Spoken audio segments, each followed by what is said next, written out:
Khalid Mahmood P के बुरे वाला तमाम दोस्तां नूं उस्तादां नूं बेलियां नूं जिन्ने भी दोस्त वीडियो देख रहे आ सारे दोस्तां नूं साडी इस महफिल दी तरफों अस्सलामु अलैकुम। वालेकुम सलाम। दोस्तों शांगा मांगा दे विच एक पॉइंट उड़दा पिया बच्चों का एक पॉइंट उड़दा पिया ते बड़ा अच्छा पॉइंट उड़िया ते बड़े मिलनसार शांगा मांगा दे दोस्त हैगे आ। इत्थे आके मज़ा भी आया ते शौक भी देखण नूं आया। ये एक दिन 16 बच्चे प्रवास वास्ते उड़ाए गए सी, जिहदे च तीसरे के चौथे दिन 6 बच्चे रह गए सी ते उस्ताद पप्पू सनियारे दा बच्चा बहुत औखी शाम कीती आ, बड़ी औखी ते कम अज कम कोई 5 के 6 दिन टैंकियां ते बहंदा कुट खांदा उन्हें शाम कीती ते बड़ी औखी शाम कीती आ। ते जदों आके बैठा ना उदों उस्ताद पप्पू सनियारे ने उन्होंने चैक किया भी यार इनू की वजह बनी आ, मैं छड्डिया ते चंगा सी भी इनू वजह की बनी आ। जदों थल्लों देखिया ते कबूतर दे थल्ले सोज जिन्हों असी कहने सुज गया, ये बच्चा सुजन दे बावजूद कुट खांदियां मरदियां मराउंदियां मुकाबले दे विच इन्हें शाम कीती ते बड़ी चंगी कीती आ।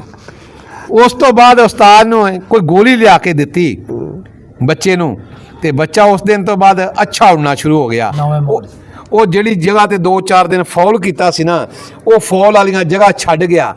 असी उस्ताद नूं पुछया कि उस्ताद इहनूं कीता की आ, ये तो सुझिया होया सी। उस्ताद ने कहा कि मैं जदों भी दसदा वां ये अमानी कुरानी गल दसदा वां, चलो किसी दोस्त का कोई फायदा हो जाएगा। इन्हां ने फिर कहा जी एक मैडिसन की गोली आ, वो जिस तरीके का ना उस्ताद पप्पू सनियारा दिंदा है वो मुकम्मल दसेगा। लेकिन जदों दी उन्होंने गोली दी सोज भी लथ गई ते बच्चा भी चंगा उड़ना शुरू हो गया। ठीक है ना, मैं दी वजाहत करना भी मेरा सुझिया है कि नहीं सुझिया। हाँ करो वजाहत करो जी वजाहत। बिस्मिल्लाहिर्रहमानिर्रहीम। सर जी पहली तो गल ये कि साथ पी के मजाक करते पे ने तुहानू। मेरा जिंदगी च कबूतर उड्डिया सुझिया नहीं अल्हम्दुलिल्लाह। कोई जिंदगी का ऐसा मौका नहीं कि जिस मौके ते मेरा कबूतर सुझिया हो। वो मजाक है, मजाक दे लहदा गल फौल क्यों करदा रहा सी? गोली जिहड़ी मैं दसांगा वो तुहानू अगे पता है कि आप जिहड़ी गोली दसने हक सच दसने तो तजर्बा करके दसी दी। ये नहीं भी तजर्बा ना किया हो तो एवं मारी जाइए पीके तरह भी आखिया अं कर लो तो अं कर लो। तजर्बा करके फायदा लैके फिर दसी दी चीज़, नहीं तो नहीं दसी दी। गोली हैगी है उनका मैं तुहानू तस्वीर विखा देना, ना भी दस देना। यह गोली का नाम है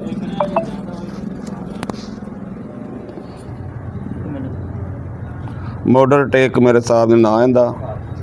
ते देनी किन्नी है ते देनी किस टाइम? जदों कबूतर तुहाडा उड़ के आवे चौथा हिस्सा उन्होंने दे दिओ, तो 5 सीसी पानी दे के घंटा को दब्बू ला दिओ। अल्हम्दुलिल्लाह दोबारा सुझेगा नहीं और परवाज भी करेगा पूरी।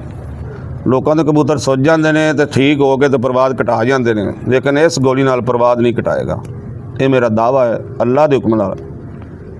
तो इस्तेमाल करो। जे किसी भरा नूं इस गोली तो फायदा होवे तो मेरी सेहत वास्ते दुआ करते जे, बाकी दुआवां च याद रखिया जे तो अल्हम्दुलिल्लाह तुहानूं फायदा होवेगा। मौसम दी वजह तो जी बच्चे 2 सुझे ने। हाँ चलो माशाल्लाह बहुत अच्छा। खालिद महमूद पी के बुरे वाला हम बनेंगे आप दोस्तों की आवाज़। अल्लाह हाफिज़।